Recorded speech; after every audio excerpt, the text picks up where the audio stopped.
Om Namo Bhagavate Vasudevaya. Om Namo Bhagavate Vasudevaya. Om Namo Bhagavate Vasudevaya.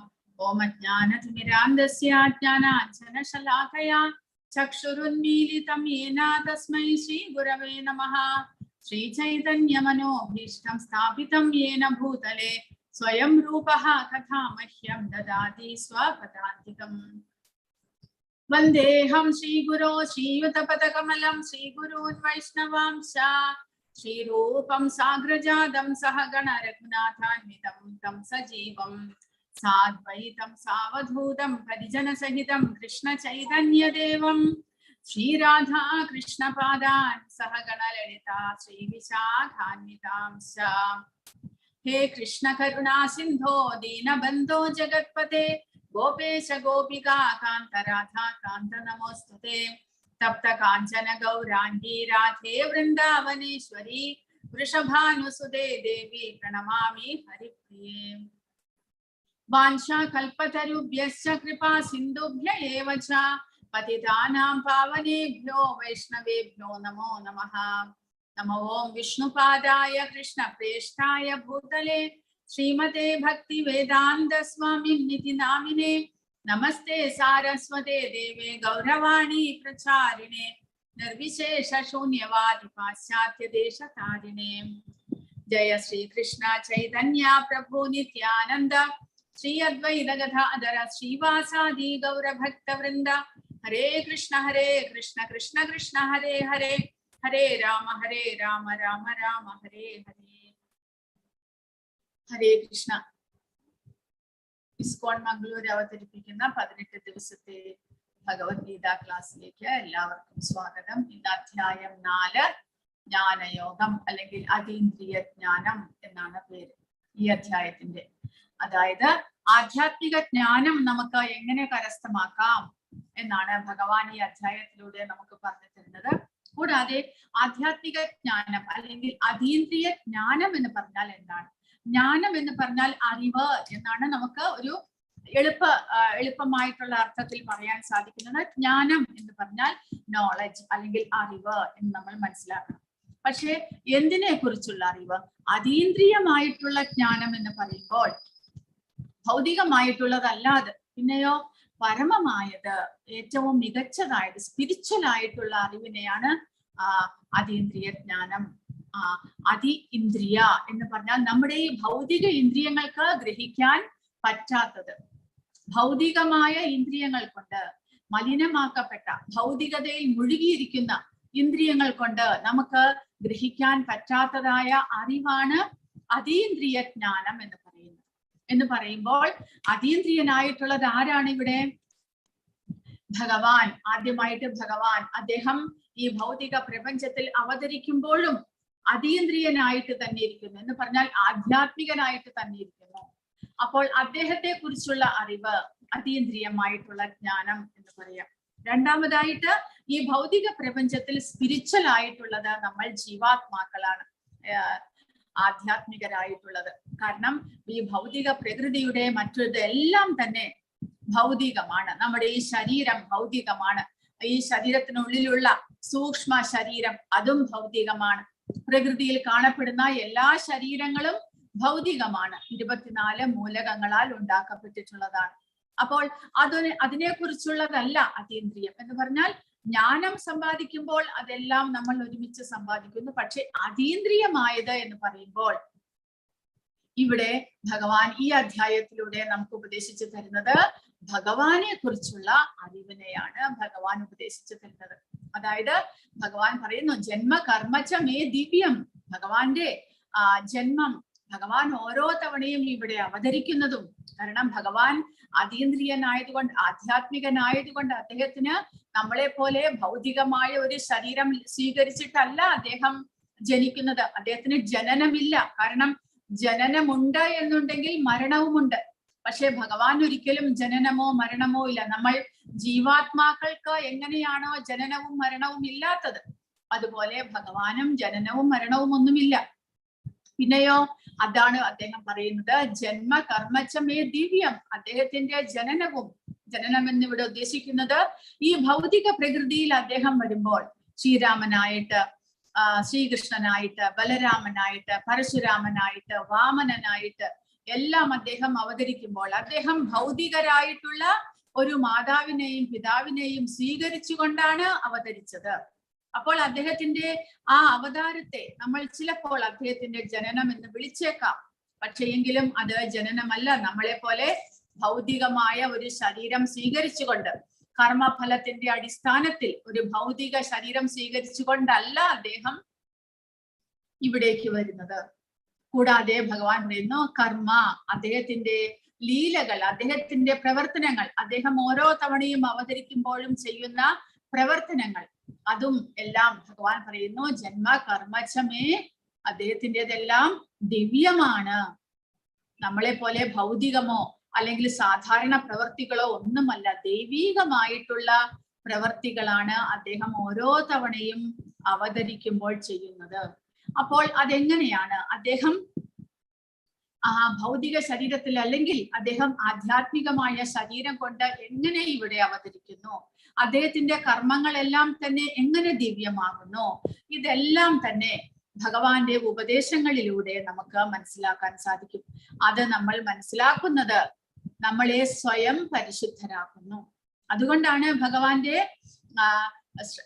കഥകളും ലീലകളും കഥകളും അദ്ദേഹത്തിന്റെ ഗുണങ്ങളും എല്ലാം തന്നെ നമ്മൾ കേൾക്കണം എന്ന് പറയുന്നത്. ശൃണ്വതാം സ്വകഥാ കൃഷ്ണ പുണ്യശ്രവണ കീർത്തന. ഭഗവാന്റെ സ്വകഥ, ഭഗവാനെ കുറിച്ചുള്ള കഥകൾ, ശൃണ്വതാം നമ്മൾ കേൾക്കുന്നത്, അത് പുണ്യശ്രവണ കീർത്തന, അത് ഭഗവാനെ തന്നെ സ്വയം പറയുന്നത്. ഭഗവാന്റെ ഇനിയൊരു നാമമാണ് പുണ്യശ്രവണ കീർത്തന. അദ്ദേഹത്തിന്റെ കഥകളെല്ലാം തന്നെ നമ്മൾ കേൾക്കുന്നത് ഒരു പുണ്യമായിട്ടുള്ള ശ്രവണമാണ്. അതുകൊണ്ട് എന്ത് ലഭിക്കുന്നു നമുക്ക്? ഹൃദ്യന്തസ്തോഹി അഭദ്രാണി വിധുനോധി സുഹൃത് സദാം. അതായത് അദ്ദേഹം സുഹൃത്തായിട്ട് നമ്മുടെ ഹൃദയത്തിൽ ഇരുന്നു കൊണ്ട് നമ്മുടെ ഹൃദയത്തിന്റെ അഭദ്രങ്ങൾ, മലിനമായിട്ടുള്ള ചിന്തകളെ എല്ലാം തന്നെ നീക്കിക്കളയുന്നു. എങ്ങനെ? ഭഗവാനെ കുറിച്ചുള്ള ദിവ്യമായിട്ടുള്ള കഥകൾ നമ്മൾ കേൾക്കുമ്പോൾ. അപ്പോൾ അങ്ങനെയാണ് ഭഗവാനെ കുറിച്ചുള്ള അറിവ് നമ്മൾ കരസ്ഥമാക്കുമ്പോൾ. എങ്ങനെ കരസ്ഥമാക്കണം? ശ്രവണത്തിലൂടെ ഭഗവാനെ കുറിച്ച് കേൾക്കുക, മനസ്സിലാക്കുക. അതുവഴി നമ്മുടെ മുൻ ജന്മങ്ങളിലെ പാപ കർമ്മങ്ങളെ എല്ലാം നമുക്ക് ഇല്ലാതാക്കാൻ സാധിക്കും. അതുവഴി ഈ അതീന്ദ്രിയമായ ജ്ഞാനത്തെ നമുക്ക് കരസ്ഥമാക്കാൻ സാധിക്കും. പക്ഷെ അതിന് ഓരോ പ്രക്രിയകളെല്ലാം ഉണ്ട്.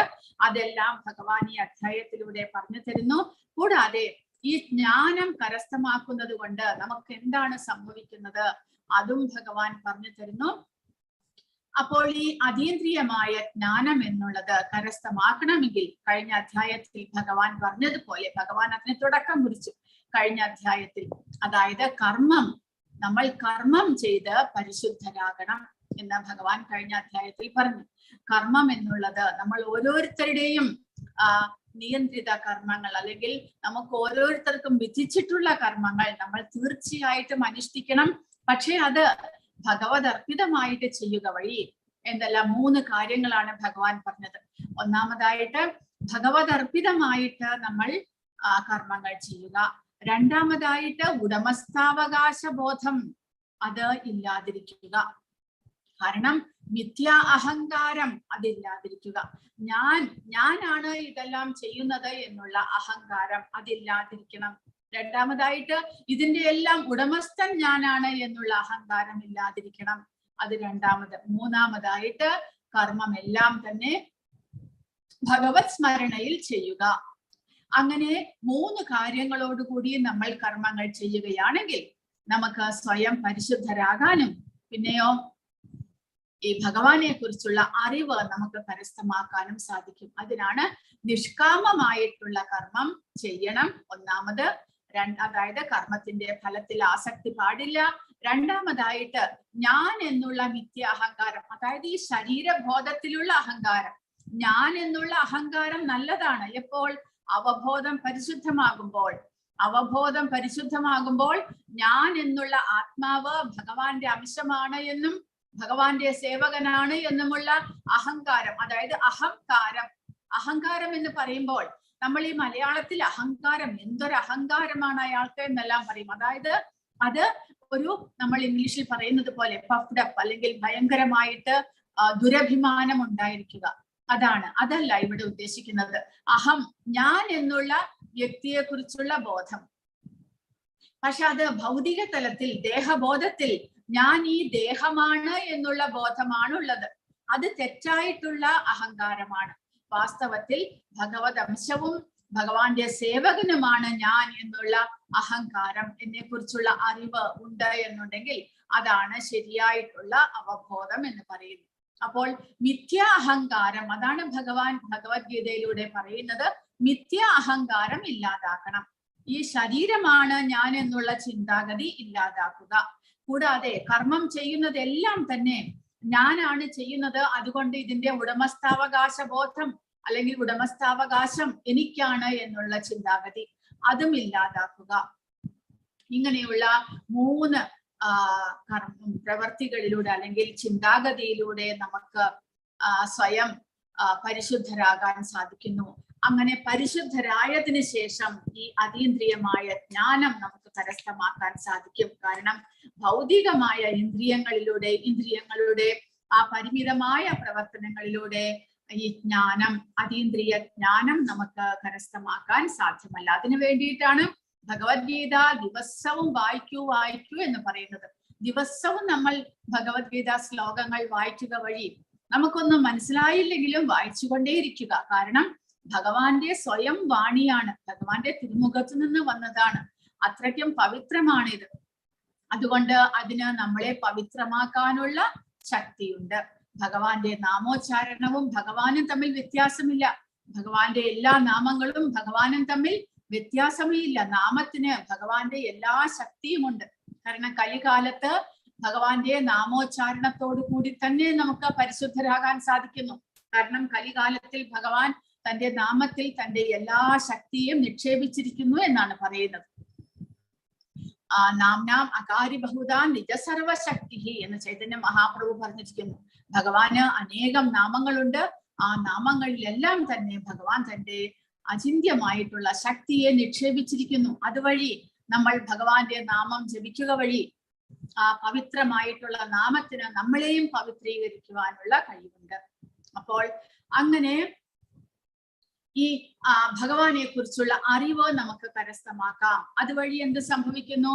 ആ ഭഗവാനെ കുറിച്ചുള്ള അറിവ് കരസ്ഥമാക്കാൻ നമുക്ക് സാധിക്കുന്നതിലൂടെ നമ്മുടെ പാപകർമ്മ ഫലങ്ങളെല്ലാം ഇല്ലാതാക്കുവാനും ജീവാത്മാവിന് തന്റെ സ്വരൂപസ്ഥിതിയെ പ്രാപിക്കാനും സാധിക്കുന്നു. അതാണ് ഈ അധ്യായത്തിലൂടെ ഭഗവാൻ പറയുന്നത്. അപ്പോൾ അതിന്റെയും ഒപ്പം കർമ്മത്തെ കുറിച്ചും പറയുന്നുണ്ട്. പല വിധത്തിലുള്ള കർമ്മങ്ങൾ ചെയ്യാനുണ്ട്. ആ കർമ്മങ്ങളെല്ലാം തന്നെ പരിശുദ്ധമാകാനുള്ള വഴിയിലൂടെ, കർമ്മഫലം അനുഭവിക്കാത്ത വഴിയിലൂടെ നമ്മൾ ചെയ്യേണ്ടതാണ് എന്ന് പറയുന്നു. അപ്പോൾ ഈ അധ്യായത്തിലും 42 ശ്ലോകങ്ങളുണ്ട്. അതുകൊണ്ട് 1 മണിക്കൂറിലേക്കുള്ളത് കൊണ്ട് വളരെ ചുരുക്കത്തിൽ ഈ അധ്യായത്തിന്റെ ഒരു ആകത്തുക മാത്രമായിട്ടാണ് ഇത് നമ്മൾ പറഞ്ഞു തരുന്നത്. വിശദമായിട്ടുള്ള പഠനം നമുക്ക് 2ാമത്തെ അധ്യായത്തിലേക്ക് ചെയ്യുന്നുണ്ട്. പക്ഷെ എങ്കിലും ഞാൻ മാക്സിമം ശ്ലോകങ്ങൾ വായിച്ച് പറഞ്ഞു തരാനായിട്ട് ശ്രമിക്കും. ശ്രീ ഭഗവാൻ ഉവാച ഇമം വിവസ്വതേ യോഗം പ്രോക്തവാനഹമവ്യയം വിവസ്വാൻ മനവേ പ്രാഹാം അതിരിക്ഷ്വാഗവേ ബ്രവീത്. ഭഗവാൻ ശ്രീകൃഷ്ണൻ പറഞ്ഞു, സനാതനമായ ഈ യോഗത്തെ പണ്ട് ഞാൻ സൂര്യദേവനായ വിവസ്വാൻ ഉപദേശിച്ചു. വിവസ്വാൻ മനുഷ്യവംശ പിതാവായ മനുവിനും മനു ഇക്ഷ്വാകുവിനും ഉപദേശിച്ചു. അപ്പോൾ ഭഗവാൻ പറയുന്നത് ഈ എങ്ങനെ കർമ്മം ചെയ്ത് പരിശുദ്ധമാകാൻ സാധിക്കും? മനുഷ്യനായി ജനിച്ചത് കൊണ്ട് നമുക്ക് കർമ്മം ചെയ്യാതിരിക്കാൻ സാധ്യമല്ല. കർമ്മം ചെയ്യണം. ഓരോരുത്തർക്കും അവരവരുടെ നിയത കർമ്മങ്ങൾ ചെയ്യാനുണ്ട്, ഡ്യൂട്ടി ചെയ്യാനുണ്ട്. അപ്പോൾ അത് ചെയ്ത് എങ്ങനെ പരിശുദ്ധനാകാം, ആത്മാവിനെ ആത്മജ്ഞാനത്തിലേക്ക് എങ്ങനെ ഉയർത്താൻ സാധിക്കും എന്നുള്ള ഉപദേശങ്ങൾ ഭഗവാൻ ഇതിനു മുൻപ് അർജുനനെ ഇപ്പോൾ പറയുന്നതിന് മുൻപ് വിവസ്വാൻ എന്നുള്ള സൂര്യദേവന്, അപ്പോൾ ഈ കാലഘട്ടത്തിലെ സൂര്യദേവന്റെ പേരാണ് വിവസ്വാൻ. അദ്ദേഹത്തിന്റെ മകനായിട്ടുള്ള വൈവസ്വത മനുവാണ് ഇപ്പോഴത്തെ മനുഷ്യരുടെ രാജാവായിട്ടുള്ള മനു, വൈവസ്വത മനു. ആ വൈവസ്വത മനുവിന്റെ പുത്രനായിട്ടുള്ള ഇക്ഷ്വാകു സൂര്യവംശ രാജാക്കന്മാർ ത്രേതായുഗം ഭരിച്ചുകൊണ്ടിരുന്നപ്പോൾ, അതായത് ശ്രീരാമചന്ദ്രന്റെ എല്ലാം വംശത്തിലെ രാജാവായിരുന്നു ഇക്ഷ്വാകു. അപ്പോൾ സൂര്യവംശജർ ഈ രാജ്യം ഭരിച്ചുകൊണ്ടിരുന്നപ്പോൾ, ഈ ഭൂമി ഭരിച്ചുകൊണ്ടിരുന്നപ്പോൾ സൂര്യവംശജരാണ് ഭരിച്ചുകൊണ്ടിരുന്നത്. അതുകൊണ്ട് ആ സൂര്യദേവന് ഭഗവാൻ നേരിട്ട് ഈ ഉപദേശങ്ങൾ കൊടുത്തു. അങ്ങനെ ശിഷ്യ പരമ്പരയിലൂടെ ഈ ഭൗതിക ഈ ഭൂമി ഭരിച്ചുകൊണ്ടിരുന്ന രാജാക്കന്മാർക്ക് ഈ അനന്തമായിട്ടുള്ള അവ്യയമായിട്ടുള്ള ഈ ഭഗവാന്റെ ഉപദേശങ്ങളെ സ്വീകരിക്കുവാൻ സാധിച്ചിരുന്നു എന്നാണ് ഭഗവാൻ പറയുന്നത്. അടുത്ത ശ്ലോകത്തിലൂടെ ഭഗവാൻ പറയുന്നു, ഏവം പരമ്പരാ പ്രാപ്തം ഇമം രാജശ്രയോ വിദുഹു സകാലേനേഹ മഹതാ യോഗോ നഷ്ടഃ പരന്തപ. അങ്ങനെ ശിഷ്യ പരമ്പരയിലൂടെ പകർന്നു കിട്ടിയ ഈ സർവോത്കൃഷ്ടമായ ശാസ്ത്രം രാജർഷികൾ ശരിയായി മനസ്സിലാക്കിയിരുന്നു. കാലക്രമേണ ആ പാരമ്പര്യ ശൃംഖല മുറിഞ്ഞു പോവുകയും ഇത് നഷ്ടപ്രായമാവുകയും ചെയ്തു. അപ്പോൾ സൂര്യദേവൻ തന്റെ മകനായിട്ടുള്ള മനുവിന്, മനു തന്റെ മകനായ ഈ ഭൂമിയിലെ രാജാവായിരുന്ന ഇക്ഷ്വാകുവിന്, ഇക്ഷ്വാകു പിന്നീട് തന്റെ വംശത്തിൽ വരുന്ന തന്റെ മകന്, അദ്ദേഹത്തിന്റെ മകന്, അങ്ങനെ രാജപരമ്പരയിലൂടെ ഈ ഭഗവാന്റെ ഉപദേശങ്ങൾ ഈ ഭൂമിയിൽ പകർന്നു കിട്ടിയിരുന്നു. രാജാക്കന്മാർ എന്ത് ചെയ്യുന്നു? രാജാക്കന്മാരാണ് പ്രജകൾക്ക് ശരിയായ ഉപദേശങ്ങളും അവരെ നേർവഴിക്ക് നയിക്കേണ്ടതും. അതുകൊണ്ട് രാജാക്കന്മാർക്ക് ഈ ഉപദേശം കിട്ടിയിരുന്നു. രാജാക്കന്മാർ അത് പ്രജകൾക്ക് പകർന്നു കൊടുക്കുകയും ചെയ്തിരുന്നു. അങ്ങനെ ഈ ഭൂമിയിൽ ധാർമ്മികമായിട്ടുള്ള ഭഗവത് അധിഷ്ഠിതമായിട്ടുള്ള ഒരു ജീവിതമാണ് എല്ലാവരും നയിച്ചു പോന്നിരുന്നത്. പക്ഷെ എങ്കിലും ഭഗവാൻ പറയുന്നു, കാലക്രമേണ സകാലേനേഹ മഹത യോഗോ നഷ്ടഃ പരന്തപ. കാലത്തിന്റെ പ്രഭാവത്താൽ ക്രമേണ ഈ ഭഗവാൻ ഉപദേശിച്ച ഈ യോഗം എന്ന് പറഞ്ഞാൽ ഭഗവാനുമായിട്ട് നമ്മളെ ബന്ധിപ്പിക്കുന്ന പ്രക്രിയ. ആ പ്രക്രിയ, ഭഗവാന്റെ ഉപദേശങ്ങൾ കർമ്മയോഗം ചെയ്ത് എങ്ങനെ പരിശുദ്ധരാകാനും ജീവാത്മാവിന് തന്റെ അവബോധത്തെ വീണ്ടെടുക്കുവാനും അങ്ങനെ ഭഗവാനുമായിട്ട് ബന്ധപ്പെടാനും സാധിക്കുന്നു എന്നുള്ള ആ ഉപദേശങ്ങൾ ക്രമേണ ഈ ഭൂമിയിൽ നിന്ന് അപ്രത്യക്ഷമായി. അപ്പോൾ അത് അപ്രത്യക്ഷം ആകുമ്പോൾ എന്ത് സംഭവിക്കുന്നു? കാരണം ശാസ്ത്ര പ്രമാണങ്ങൾ അനുസരിച്ച് ഒരു ജനത, ഒരു സമൂഹം ജീവിക്കുമ്പോഴാണ് ആ സമൂഹത്തിൽ ധർമ്മം വിളയാടുന്നത്. പക്ഷേ ആ ഭഗവാന്റെ ഉപദേശങ്ങൾ നഷ്ടപ്രായമാകുമ്പോൾ, പിന്നീട് ആ സമൂഹത്തിലെ ആരും ആ ഭഗവാന്റെ ഉപദേശപ്രകാരമുള്ള ഒരു ജീവിതം നയിക്കാതെ വരുമ്പോൾ എന്ത് സംഭവിക്കുന്നു? ആ ധർമ്മം ക്രമേണ ഇല്ലാതായി പിന്നീട് അധർമ്മം വളർന്നു വരാൻ തുടങ്ങുന്നു.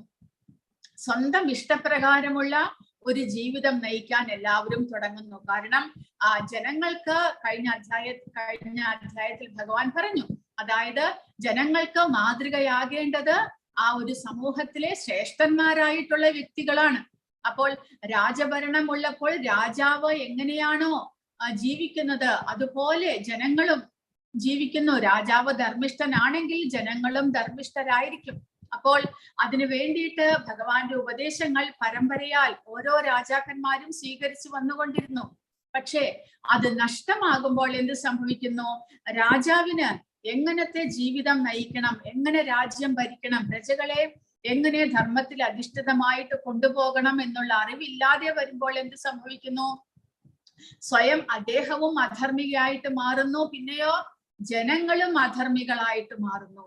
അങ്ങനെ നമുക്ക് അറിയാം, മഹാഭാരതത്തിൽ കംസൻ മുതലായിട്ടുള്ളവർ അങ്ങനെ ആ ധർമ്മത്തിൽ അധിഷ്ഠിതമായ ഒരു ജീവിതം നയിക്കാതെ സ്വയം അധർമ്മിയായിട്ട് തീരുന്നു. അദ്ദേഹത്തിന്റെ കൂട്ടാളികളും അധർമ്മികളായിട്ടുള്ള അസുരന്മാർ, ജരാസന്ധൻ, ശിശുപാലൻ, ദന്തവക്രൻ, അങ്ങനെ ഒരുപാട് രാജാക്കന്മാർ സ്വന്തം ഇഷ്ടപ്രകാരമുള്ള ഒരു ജീവിതം നയിച്ചു പോന്നു. അങ്ങനെ എന്ത് സംഭവിച്ചു? ഈ ഭൂമിയിൽ അധർമ്മം തഴച്ചു വളരാൻ തുടങ്ങുന്നു. അപ്പോഴാണ് ഭഗവാൻ അടുത്ത ശ്ലോകങ്ങളിൽ പറയുന്നത്, അധർമ്മം തഴച്ചു വളരുകയും ധർമ്മം നഷ്ടമാകുകയും ചെയ്യുമ്പോൾ ഭഗവാൻ അവതരിക്കുന്നു എന്ന് പറയുന്നത്. അപ്പോൾ ഇവിടെ പറയുന്നത് ഇനിയൊരു പ്രധാന പോയിന്റ്, പരമ്പരയിലൂടെ ഈ ഭഗവത്ഗീത ഉപദേശങ്ങൾ, ആധ്യാത്മിക ഉപദേശങ്ങൾ ഈ ജനസമൂഹത്തിന് ലഭിച്ചുകൊണ്ടിരുന്നു. അപ്പോൾ പരമ്പര എന്നുള്ളത് വളരെയധികം പ്രാധാന്യമുള്ളതാണ്. കാരണം പരമ്പരയിലൂടെ നമ്മൾ പരമ്പരയിലൂടെ വരുന്ന ഉപദേശങ്ങൾ നമുക്കും ലഭിക്കുമ്പോൾ അത് ഭഗവാനിൽ നിന്ന് വന്നത് ആ ഉപദേശങ്ങൾ ഒരിക്കലും അത് മുറിയാതെ കണക്ഷൻ ഇല്ലാതെ അതേപടി നമുക്ക് ലഭിക്കുന്നു എന്നാണ് പറയുന്നത്. അപ്പോൾ ഇവിടെ ഉദാഹരണം കൊടുത്തിരിക്കുന്നത് ഒരു മരത്തിലെ ഫ്രൂട്ട്, ഒരു ഫലം നമ്മൾ ആ മരത്തിൽ നിന്ന് പറിച്ച് അത് വേറൊരാൾക്ക് കൈമാറി അത് നമ്മൾ താഴേക്ക് എത്തിച്ചു കഴിഞ്ഞാൽ ആ പഴം അതേപടി ഒരിക്കലും കേടുവരാതെ അതേപടി നല്ല ഫ്രൂട്ട് ആയിട്ട് തന്നെ ഇരിക്കും. നേരെ മറിച്ച് നമ്മളത് പറിച്ച് താഴേക്കിട്ടാലോ അത് പൊട്ടിപ്പൊളിഞ്ഞ് ചീത്തയായിട്ട് പോകുന്നു. അതുപോലെ ഭഗവാനിൽ നിന്ന് വന്ന ഉപദേശങ്ങൾ പരമ്പരയാൽ ഒരു ആചാര്യനിൽ നിന്ന് ഇനിയൊരു ആചാര്യനിലേക്ക് അങ്ങനെ പരമ്പരയാൽ സ്വീകരിച്ചു വന്നു കഴിഞ്ഞാൽ അതൊരിക്കലും നഷ്ടപ്പെടാതെ അതിന്റെ പൂർണ്ണമായിട്ടുള്ള ഉപദേശത്തിന്റെ ആ സത്ത നഷ്ടപ്പെടാതെ നമുക്ക് ലഭിക്കുന്നു. അതുകൊണ്ട് പരമ്പരയാൽ വന്ന ആ ഭഗവാന്റെ ഭക്ത ശിഷ്യ പരമ്പരയാൽ വന്നവരിൽ നിന്ന് തന്നെ നമ്മൾ ഉപദേശങ്ങൾ കൈക്കൊള്ളണം എന്ന് പറയുന്നു. അപ്പോൾ ഇവിടെ ഭഗവാന്റെ ആ പരമ്പരയിലെ ജനങ്ങളെ ആചാര്യന്മാരെ കുറിച്ച് ഇവിടെ പറഞ്ഞിരിക്കുന്നു. ഭഗവാൻ കൃഷ്ണൻ, ബ്രഹ്മാവ്, നാരദൻ, വ്യാസൻ, പിന്നീട് മധ്വാചാര്യർ. പിന്നീട് മധ്വാചാര്യരുടെ ശിഷ്യന്മാരുടെ പരമ്പരയിൽ പിന്നീട് ചൈതന്യ മഹാപ്രഭു വരുന്നു. അദ്ദേഹത്തിന്റെ പരമ്പരയിൽ നിന്ന് പിന്നീട് ഭക്തി വേദാന്ത സ്വാമി പ്രഭുപാദ 32ാമത്തെ ആചാര്യനായിട്ട് വന്നിരിക്കുന്നു. ഇത്രയുമാണ് നമ്മുടെ ബ്രഹ്മ മാധ്വ ഗൗഡീയ വൈഷ്ണവ പരമ്പര എന്ന് പറയുന്നത്. സയേവായം മയാ തേദ്യ യോഗ പ്രോക്ത പുരാതനഃ ഭക്തോസി മേ സഖാ ചേതി രഹസ്യം ഹേതദുത്തമം. നീ എന്റെ ഭക്തനും മിത്രവുമായതുകൊണ്ടാണ് പരമപുരുഷനുമായി ബന്ധപ്പെടുത്തുന്ന ഈ പുരാതന ശാസ്ത്രം ഞാൻ വിവരിച്ച് തരുന്നത്.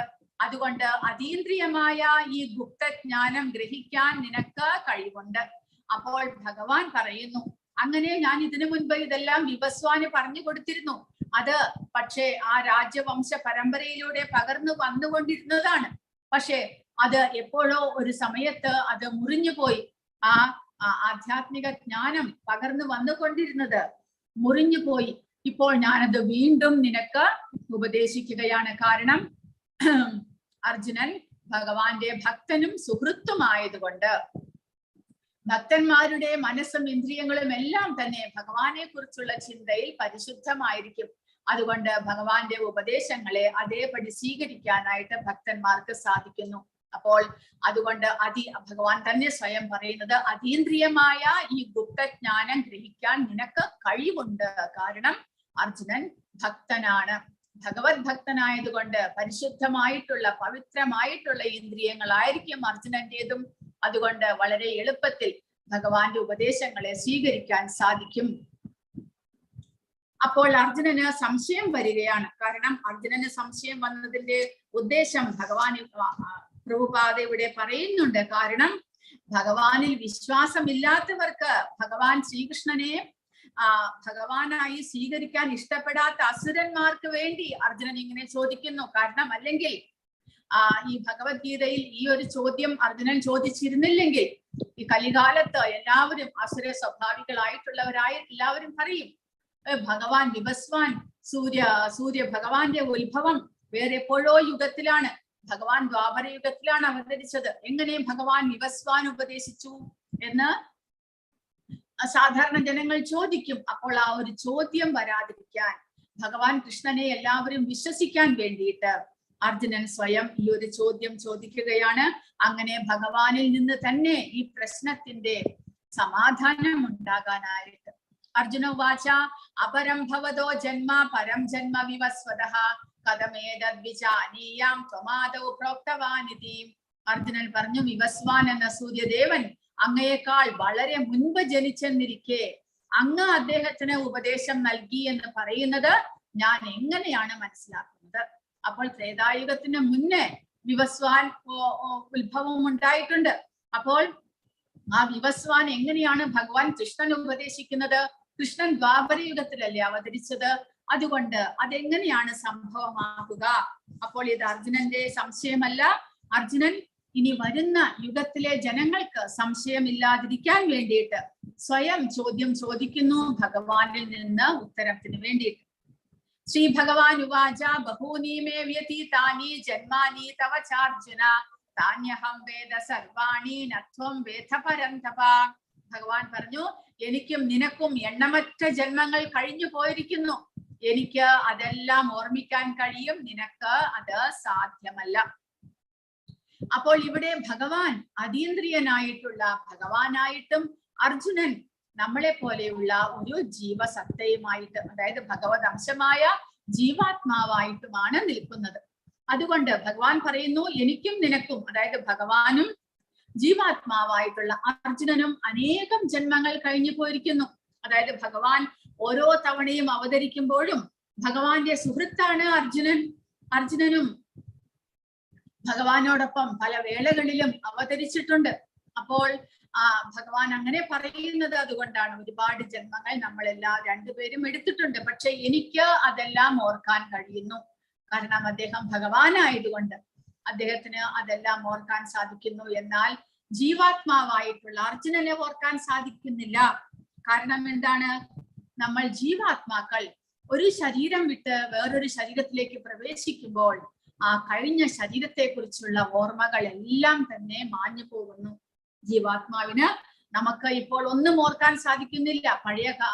പഴയ ജന്മത്തെ കുറിച്ചുള്ള ഒരു കാര്യവും നമുക്ക് ഓർക്കാൻ സാധിക്കുന്നില്ല. കാരണം ഇതാണ്, ഒരു ശരീരം ഉപേക്ഷിച്ച് വേറൊന്നിലേക്ക് പ്രവേശിക്കുമ്പോൾ പഴയ ശരീരത്തെ കുറിച്ചുള്ള ഓർമ്മകളെല്ലാം തന്നെ ഇല്ലാതാകുന്നു. അത് ഭൗതികമായ ഒരു ശരീരം ജീവാത്മാവ് എടുക്കുന്നത് കൊണ്ടാണ്. പുതിയ ഒരു ശരീരമാണ് ലഭിക്കുന്നത് അതുകൊണ്ട്. എന്നാൽ ഭഗവാനാണെങ്കിലോ, അദ്ദേഹം അടുത്ത ശ്ലോകത്തിൽ പറയുന്നു, ഭഗവാൻ സ്വയം അദ്ദേഹത്തിന്റെ അന്തരംഗ ശക്തിയാൽ അദ്ദേഹത്തിന്റെ അതീന്ദ്രിയമായ രൂപത്തിൽ തന്നെയാണ് അവതരിക്കുന്നത്. അദ്ദേഹത്തിന്റെ ശരീരത്തെ അദ്ദേഹം മാറ്റുന്നില്ല. അദ്ദേഹം ആധ്യാത്മിക ലോകത്തിൽ നിന്ന് ഭൗതിക ലോകത്തിലേക്ക് പ്രവേശിക്കുമ്പോൾ തന്റെ അതീന്ദ്രിയമായ സ്വരൂപത്തെ മാറ്റി ഭൗതികമായ ശരീരം സ്വീകരിക്കുന്നേ ഇല്ല. അദ്ദേഹം അതേപടി വരികയാണ്. ഏത് രൂപത്തിലാണോ തന്റെ ലോകത്തിൽ വസിക്കുന്നത്, ആധ്യാത്മിക ലോകത്തിൽ വസിക്കുന്നത്, അതേ രൂപത്തോടു കൂടിയാണ് അദ്ദേഹം ഭൗതിക പ്രപഞ്ചത്തിലും വരുന്നത്. അപ്പോൾ അതിന് ഉദാഹരണമായിട്ടാണ് നമുക്ക് കംസന്റെ കാരാഗ്രഹത്തിൽ വെച്ച് വസുദേവനും ദേവകിക്കും ഭഗവാൻ ഭൂജാതനാകുമ്പോൾ ഭഗവാൻ ശംഖചക്ര ഗദാപത്മങ്ങളോട് കൂടിയ 4 കരങ്ങളോടുകൂടി ഭഗവാൻ വിഷ്ണുവിന്റെ രൂപത്തിലാണ് അവിടെ പ്രത്യക്ഷനാകുന്നത്.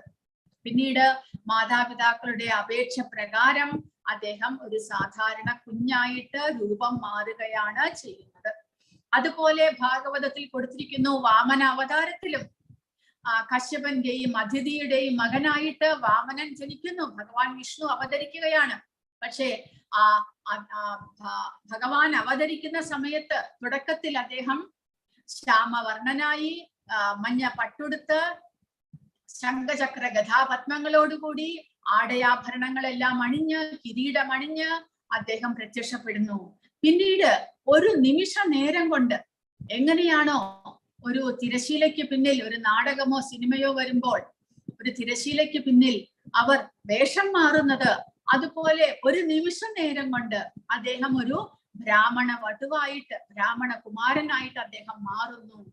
അത്രമാത്രം എളുപ്പത്തിൽ അദ്ദേഹം തന്റെ രൂപത്തെ മാറ്റുകയാണ് ചെയ്യുന്നത്. അപ്പോൾ അങ്ങനെ ഭഗവാൻ പറയുന്നു, ഭഗവാന്റേത് അതീന്ദ്രിയ രൂപമായതുകൊണ്ട് അദ്ദേഹത്തിന് തന്റെ എല്ലാ ജന്മങ്ങളെയും ഓർക്കാൻ സാധിക്കുന്നു. കൂടാതെ എല്ലാ ജീവാത്മാക്കളുടെയും ഭൂതം, ഭാവി, വർത്തമാനം ഇതെല്ലാം തന്നെ ഭഗവാൻ ഓർക്കാൻ സാധിക്കുന്നു. കാരണം ഭഗവാൻ പരമാത്മാവായിട്ട് നമ്മളുടെ എല്ലാവരുടെയും ഒപ്പം ഇരിക്കുന്നത് കൊണ്ട് അദ്ദേഹത്തിന് നമ്മുടെ കാര്യവും അറിയാൻ സാധിക്കുന്നു. പക്ഷെ അർജുനൻ, അതായത് നമ്മൾ എല്ലാവരും ഒരു ജീവാത്മാക്കളായതുകൊണ്ട് ഭൗതിക ശരീരം മാറുന്നതോടുകൂടി പഴയ ജന്മത്തെ കുറിച്ചുള്ള ഓർമ്മകളെല്ലാം തന്നെ ഇല്ലാതാകുന്നു. അപ്പോൾ ഭഗവാന്റെ അവതാരത്തെ കുറിച്ചാണ് ഭഗവാൻ ഇവിടെ പറയുന്നത്.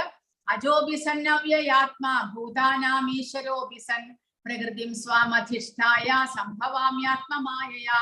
ഭഗവാൻ എങ്ങനെയാണ് അവതരിക്കുന്നത്?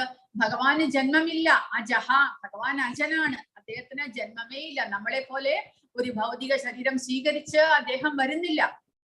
പിന്നെയോ അവ്യയ ആത്മാ, ഭഗവാന്റെ അതീന്ദ്രിയമായ ശരീരത്തിന് ഒരിക്കലും നാശം നേരിടുന്നുമില്ല. പിന്നെയോ ഭഗവാൻ എല്ലാ ജീവജാലങ്ങൾക്കും ഈശ്വരനാണ്. ഭൂതാനാം ഈശ്വരോപിസൻ, എല്ലാ ജീവജാലങ്ങൾക്കും ഈശ്വരനാണ് ഭഗവാൻ. അപ്പോൾ അങ്ങനെയുള്ള ഭഗവാൻ എങ്ങനെയാണ് അവതരിക്കുന്നത്? പ്രകൃതി സ്വാമധിഷ്ഠായ, തന്റെ സ്വന്തം പ്രകൃതിയോടുകൂടി, പ്രകൃതി എന്ന് പറഞ്ഞാൽ തന്റെ സ്വന്തം സ്വരൂപസ്ഥിതിയോടുകൂടി, തന്റെ സ്വന്തം രൂപത്തിൽ അദ്ദേഹം സ്വാമധിഷ്ഠായ സംഭവാമി, അദ്ദേഹം സ്വയം പ്രകടമാകുന്നു. എങ്ങനെ? ആത്മമായയ, ഭഗവാന്റെ അന്തരംഗ ശക്തിയുടെ പ്രഭാവം കൊണ്ട്, ഭഗവാന്റെ അന്തരംഗ ശക്തിയുടെ പ്രഭാവം കൊണ്ട് അദ്ദേഹം സ്വയം തന്റേതായ രൂപത്തിൽ ഇവിടെ പ്രകടമാകുകയാണ്, സ്വയം അവതരിക്കുന്നു. അതുകൊണ്ടാണ് അദ്ദേഹത്തിൻ്റെത് അവതാരം എന്ന് പറയുന്നത്. അദ്ദേഹം സംഭവാമി, സംഭവിക്കുകയാണ് ചെയ്യുന്നത്, അല്ലാതെ ജനിക്കുകയല്ല ചെയ്യുന്നത്. സ്വയം അദ്ദേഹം ഇവിടെ പ്രത്യക്ഷനാകുന്നു, നമ്മുടെ കണ്ണുകൾക്ക് മുന്നിൽ അദ്ദേഹം പ്രത്യക്ഷനാകുന്നു. അദ്ദേഹം അപ്രത്യക്ഷനാകുമ്പോൾ പിന്നീട് അദ്ദേഹത്തിന്റെ രൂപം പിന്നീട് ആർക്കും കാണാൻ സാധ്യമല്ല. അങ്ങനെ അദ്ദേഹം സ്വയം പ്രകടമാകുന്നു എന്നാണ് ഭഗവാൻ ഇവിടെ പറയുന്നത്. ഇനി എന്തിനു വേണ്ടിയിട്ട് ഭഗവാൻ ഇവിടെ അവതരിക്കുന്നു? യഥാ യഥാ ഹി ധർമ്മസ്യ ഗ്ലാനിർഭവതി ഭാരത അഭ്യുത്ഥാനമധർമ്മസ്യ തദാത്മാനം സൃജാമ്യഹം. ധർമ്മത്തിന് ഗ്ലാനി സംഭവിക്കുക. എന്തുകൊണ്ട്? നമ്മൾ കുറച്ചു മുൻപ് പറഞ്ഞു, ഭഗവാന്റേതായിട്ടുള്ള ഉപദേശങ്ങൾ ഈ ഭൗതിക പ്രകൃതിയിൽ നിന്ന് അപ്രത്യക്ഷമാകുമ്പോൾ, ശാസ്ത്ര നിർദ്ദേശങ്ങൾക്കനുസരിച്ച് ധർമ്മത്തിനനുസരിച്ച് ജനങ്ങൾ പ്രവർത്തിക്കാതെ വരുമ്പോൾ, ആ ധർമ്മത്തിനനുസരിച്ച് ജനങ്ങൾ പ്രവർത്തിക്കാതെ വരുന്നതിന്റെ കാരണം ഭഗവാനെ അംഗീകരിക്കാതിരിക്കുകയും ഭഗവാന്റെ നിയമ നിബന്ധനകളെ പാലിക്കാതിരിക്കുകയുമാണ്. അങ്ങനെ വരുമ്പോൾ ജനങ്ങൾ സ്വന്തം ഇച്ഛപ്രകാരം പ്രവർത്തിക്കാൻ തുടങ്ങുന്നു. അങ്ങനെ അധർമ്മം ഉയർത്തെഴുന്നേറ്റ് വരുന്നു, ധർമ്മത്തിന് ഗ്ലാനി സംഭവിക്കുന്നു. ആ സമയത്ത് അഭ്യുത്ഥാനം അധർമ്മസ്യ, അധർമ്മം തഴച്ചു വളരുമ്പോൾ തഥാ ആത്മാനം സൃജാമി അഹം, ഞാനപ്പോൾ അവതരിക്കുന്നു. സൃജാമി, ഞാനപ്പോൾ പ്രത്യക്ഷപ്പെടുകയാണ് ചെയ്യുന്നത് എന്നാണ് ഭഗവാൻ പറയുന്നത്. അപ്പോൾ അധർമ്മത്തിന്റെ ഉദാഹരണമായിട്ടാണ് കംസന്റെ കഥ ഇവിടെ കൊടുത്തിരിക്കുന്നത്. ദേവകിയും വസുദേവരും വിവാഹം കഴിച്ച് വസുദേവരുടെ വീട്ടിലേക്ക് പോകാൻ സമയത്താണ് കംസനാണ് തേരോടിക്കുന്നത്. ആ കംസന് ഒരു അശരീരി വാണി കേൾക്കുന്നു. അതായത് കംസ, ദുഷ്ടനായ കംസ എന്നാണ് വിളിക്കുന്നത്. ദുഷ്ടനായ കംസ, നിന്നെ വധിക്കുവാനായിട്ട് ഈ ദേവകിയുടെ 8ാമത്തെ പുത്രൻ അവതരിക്കും എന്ന് പറയുന്നതും കംസന്റെ രൂപമേ മാറി. ഉടനടി ദേവകിയുടെ തലമുടി കുത്തിപ്പിടിച്ച് തന്റെ വാളെടുത്ത് അപ്പോൾ തന്നെ ദേവകിയെ വെട്ടിക്കൊല്ലുവാനായിട്ടാണ് കംസൻ പരിശ്രമിച്ചത്. അതാണ് ധർമ്മത്തിന് ഗ്ലാനി. അശരണനായിട്ടുള്ള ഒരു സ്ത്രീ, ആ സ്ത്രീയെ വധിച്ച് തന്റെ സ്വന്തം ജീവനെ രക്ഷിക്കാനായിട്ട് കംസൻ ശ്രമിക്കുന്നപ്പോൾ താനാണ് എല്ലാവരെക്കാട്ടിലും പ്രധാനി എന്ന് കംസൻ വിചാരിക്കുന്നു. അതായത് അധർമ്മി വിചാരിക്കുന്നു. തനിക്കാണ് പ്രാമുഖ്യം, മറ്റുള്ളവരെല്ലാവരും തന്നെ സേവിച്ചുകൊണ്ടിരിക്കണം അത്രമാത്രം. അങ്ങനെയുള്ള അധർമ്മം തഴച്ചു വളരുമ്പോൾ ഭഗവാൻ ആ ധർമ്മത്തെ ഇല്ലാതാക്കാനും എന്തിനായിട്ട് ഭഗവാൻ അവതരിക്കുന്നു?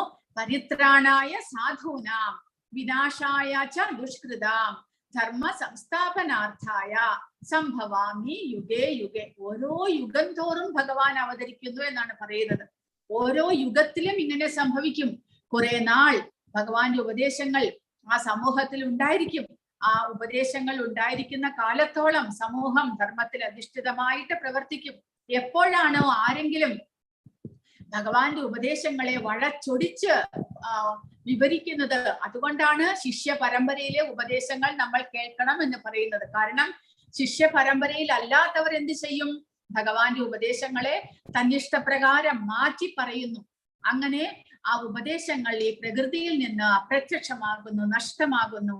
ആ സമയത്ത് ശരിയായ വഴി കാണാതെ ജനങ്ങൾ അധർമ്മം ചെയ്യാനായിട്ട് തുടങ്ങുകയാണ്. ആ സമയത്ത് പരിത്രാണായ സാധൂന, ഇവിടെ സാധു എന്ന് പറയുന്നത് നമ്മുടെ മലയാളത്തിലെ സാധുവല്ല, സംസ്കൃതത്തിലെ സാധുവാണ്. സാധു എന്ന് പറയുമ്പോൾ ഇവിടെ ഭക്തൻ അല്ലെങ്കിൽ ഒരു സന്യാസിയെ പോലെയുള്ള ആൾ, എല്ലാം ഉപേക്ഷിച്ച് ഭഗവാനെ മാത്രം ആശ്രയിച്ചിരിക്കുന്ന ഒരാൾ. അങ്ങനെയുള്ളവരെ രക്ഷിക്കാൻ, പരിത്രാണായ, ഭക്തന്മാരെ രക്ഷിക്കാനായിട്ടാണ് ഭഗവാൻ അവതരിക്കുന്നത്. പിന്നെയോ വിനാശായ ച ദുഷ്കൃതാം, ദുഷ്കൃതികളെ നിഗ്രഹിക്കാനും, ധർമ്മ സംസ്ഥാപനാർത്ഥായ, ധർമ്മത്തെ പുനഃസ്ഥാപിക്കാനും. അതായത് ഭഗവാന്റെ നിർദ്ദേശപ്രകാരമുള്ള ഒരു ജീവിതം ഈ ഭൂമിയിൽ നടക്കണം. അതിനു വേണ്ടിയിട്ട് അത് പുനഃസ്ഥാപിക്കാനായിട്ട് ഭഗവാൻ സംഭവാമി, അദ്ദേഹം അവതരിക്കുന്നു. യുഗേ യുഗേ, ഓരോ യുഗത്തിലും അദ്ദേഹം അവതരിക്കുന്നു. അപ്പോൾ പ്രഭുപാദ ഈ ശ്ലോകത്തിന് വ്യാഖ്യാനമായിട്ട് പറയുന്നുണ്ട്, അധർമ്മികളെ, ദുഷ്കൃതികളെ നിഗ്രഹിക്കാനായിട്ട് ഭഗവാൻ വരേണ്ട കാര്യമില്ല.